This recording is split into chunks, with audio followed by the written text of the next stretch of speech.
मौजा TV official के मोहतरम देखने और सुनने वालों अस्सलाम वालेकुम। प्यारे दोस्तों, ये सच है कि हिंदुओं ने नाइंसाफी करके मुसलमानों की तारीखी बाबरी मस्जिद को शहीद करके उस पर राम का मंदिर तो बना लिया है, मगर आपको शायद ये ना पता हो कि इस मंदिर को बनाने में हिंदुओं को सालों क्यों लग गए और 3 साल से जायद होने पर भी राम मंदिर का इफ्तिताह ज़ेरे तामीर इमारत पर ही करना पड़ गया। दोस्तों, ऐसे ऐसे वाक़यात और मौजज़ात होते आए कि हिंदू खुद सर पकड़ कर बैठ गए, परेशान हो गए कि ये आखिर हो क्या रहा है। उन वाक़यात को किसी न किसी तरह छुपाया भी गया और कुछ को भगवान के चमत्कार बताकर लोगों का ध्यान भटका दिया गया, जिनकी तफसील आपको हम आज की वीडियो में बताएंगे भी और दिखाएंगे भी कि जब राम मंदिर पर सांपों ने हमला कर दिया तो पंडित के साथ क्या वाकया पेश आया और इस पर कैसे पर्दा डाला गया। दोस्तों, इन पर्दों को उठाना मुसलमान होने के नाते हमारी जिम्मेदारी बनती है, इसलिए वीडियो को आखिर तक देखते हुए लाइक शेयर जरूर कीजिएगा और आगे बढ़ने से पहले कंफर्म जरूर कर लीजिएगा कि आपने हमारा चैनल मौजा टीवी ऑफिशियल सब्सक्राइब कर रखा है। नहीं किया तो फौरी सब्सक्राइब करते हुए बेल आइकन को क्लिक कर दीजिएगा ताकि हमारी आने वाली मजीद वीडियोस का नोटिफिकेशन बर वक्त आपको मौसूल होता रहे। तो आइए बाकायदा आगाज करते हैं आज की वीडियो का।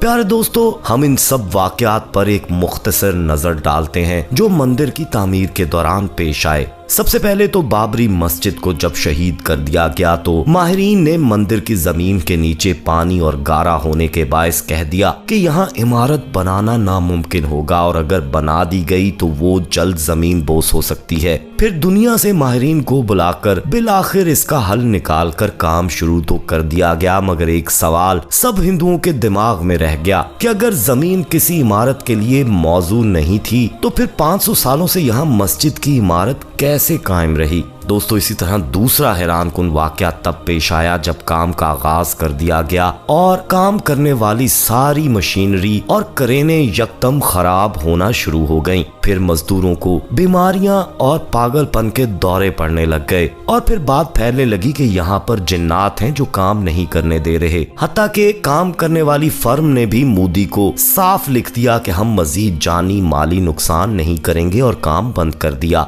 मोदी पर प्रेशर था, इसलिए उसने किसी भी तरह दोबारा काम स्टार्ट करवाया और तभी जब दोबारा इमारत को बनाने का काम शुरू हुआ तो सैलाब ने एक बार फिर तबाही मचा दी और सारी मशीनरी और इमारत को नुकसान पहुंचा। इसके बाद मोदी सर पकड़कर बैठ गया कि अब क्या किया जाए, लेकिन अब वो पीछे नहीं हट सकता था। उसको बकायदा धमकियां मिल रही थीं कि मंदिर का काम पूरा करवाया जाए। चारों नचार वहां फिर दोबारा काम शुरू करवाया गया और 3 साल होने को आ गए, काम मुकम्मल ना हो सका। लोग सवाल करने लगे और इलेक्शन भी करीब थे। इन सब सवालों के जवाब देना मुश्किल हो रहा था। तभी मोदी ने एक बार फिर चाल चली और मंदिर के ग्रे स्ट्रक्चर पर ही इफ्तिताह करने का ऐलान कर दिया। दोस्तों, अभी ऐलान ही हुआ था कि वहां पर अजीब वाकयात ने दुनिया को परेशान करना शुरू कर दिया। पहले तो अयोध्या पर गिद्धों के गौल उमड़ आए और मंदिर के ऊपर मंडलाने लगे और कई एक मूर्तियां ही उठाकर उड़ गए। दोस्तों, हिंदू हैरान थे कि गिद्ध भारत में ना होने के बराबर पाए जाते हैं, बल्कि इनकी नस्ल ही खत्म हो चुकी है। तो फिर यकदम इतने गिद्ध आखिर कहां से आ गए? तभी इस बात को छुपाने के लिए हिंदू पंडितों ने उसको गीता रामायण से मुंसलिक करके राम का करिश्मा बताना शुरू कर दिया। इसके बाद दोस्तों यकदम मंदिर पर बंदरों ने हमला कर दिया और मंदिर पर आकर तहस नहस मचाना शुरू कर दी। इतनी तादाद में बंदरों को देखकर जहां सब पंडित परेशान थे, वहां तबाही को छुपाते हुए इसे भी करिश्मा बनाकर पेश किया गया और कहा गया कि ये बंदर राम को सलामी देने यहाँ आए हैं। फिर दोस्तों 22 जनवरी यानी इफ्तिताह को काफी अरसा पड़ा था कि मंदिर में सांप निकल आए और ये वाकया कैसे हुआ, आइए आपको ये सुनाते हैं। दोस्तों, एक दिन वहाँ के मुकामी कट्टर हिंदू के बेटे की शादी थी और उसने कहा कि राम मंदिर हमारे लिए बहुत शुभ है, इसलिए वो चाहता है कि अपनी बेटी के फेरे राम मंदिर में ही करवाए जाएं। वहाँ पर इंतजामात होने लगे और शादी के दिन जब मुलाजिम मंडप को तैयार कर रहे थे, एकदम चीखने चिल्लाने लगे और भागे दोनों पंडितों के पास पहुँचे और उन्हें कहने लगे कि वहाँ पर बहुत ज्यादा काले रंग के सांप हैं जो मंडप को भी सजाने नहीं दे रहे। दोस्तों, अब जब वो दोनों वहाँ पर गए तो ये देखकर हक्का बक्का रह गए थे कि वहाँ पर बहुत ज्यादा तादाद में सांप निकल आए थे जो यहाँ से वहाँ टहल रहे थे। वो काले रंग के सांप थे, इस मंदिर के इर्द गिर्द घेरा बनाकर बैठ गए थे। वो सब दूर से खड़े होकर इन्हें देखने लगे तो देखते देखते न जाने कैसे वो सांप उन सब की नजरों से ओझल हो गए। बड़े पंडित ने कुछ लम्हे सोचा और फिर कहने लगा कि अब जाके दोबारा से मंडप सजाओ। दोस्तों, जैसे ही पुजारियों ने वहाँ पर जाकर मंडप सजाना शुरू किया तो वो सांप फिर से वहाँ पर आ गए और अब उनकी तादाद पहले से ज्यादा थी। अब वो मुस्तकिल उनके इर्द गिर्द दायरा बनाकर बैठ गए थे। दोनों पंडित हैरानो परेशान होकर एक दूसरे की तरफ देख रहे थे। उन्हें समझ नहीं आ रहा था कि आखिर ये सब हो क्या रहा है और ये सांप इस मंडप को सजाने क्यों नहीं दे रहे और ये कहां से नमूदार हो गए हैं। वहां पर जितने भी लोग थे वो भी इस नजारे को हैरानो परेशान नजरों से देख रहे थे और फिर जब पंडित ने मुलाजमों को जाने का बोल दिया तो वो सब जल्दी से वहां से भागने लगे। थोड़ी ही देर के बाद सांप भी वहां से गायब हो गए। अब दोनों पंडित आपस में बातें करने लगे कि आखिर इस मसले का क्या हल होगा। अभी तो गनीमत है कि किसी का जानी नुकसान नहीं हुआ, हमें इसका हल निकालना पड़ेगा, देखना पड़ेगा कि आखिर ये सब क्या है। दोस्तों, शाम तक पूरे इलाके में भी ये बात फैल गई कि मंदिर में सांप निकल आए हैं। इसी रात बड़े पंडित भगवान के सामने बैठ गए और दायरा बनाकर वो पढ़ाई करने लगे। थोड़ी देर गुजरी कि जब अचानक से काली आंधी आ गई। तूफान इस कदर शदीद था कि हर चीज को अपने साथ भाग कर ले जाएगा। ऐसे में बादलों की गरज चमक माहौल को और भी खौफनाक बना रही थी। तभी पंडित पर अजीब इंकशाफ हुआ और वो आंखें फाड़े इस वजूद को देख रहा था जो उसे अपने ऊपर बीती जुल्म की दास्तान सुना रहा था। बेख्तियार पंडित की आंखों से आंसू छलक पड़े थे। रात की तारीकी और खामोशी में उसके रोने की आवाजें दूर दूर तक सुनाई दे रही थीं। अगले दिन सुबह के वक्त जब पंडित उठा तो उसने मंदिर का दरवाजा अंदर से बंद कर दिया। वो किसी को भी अंदर आने की इजाजत नहीं दे रहा था। जब बाकियों ने इसकी वजह पूछी तो वो कहने लगा कि मंदिर में कुछ खास पूजा करनी है, मुझे अकेले रहने दो, इसलिए आज यहाँ पर कोई भी नहीं आएगा। उसने कुछ मजदूरों को बुलवाया था और फिर जिस जगह पर वो मंडप बना हुआ था वहाँ की खुदाई शुरू करवा दी थी।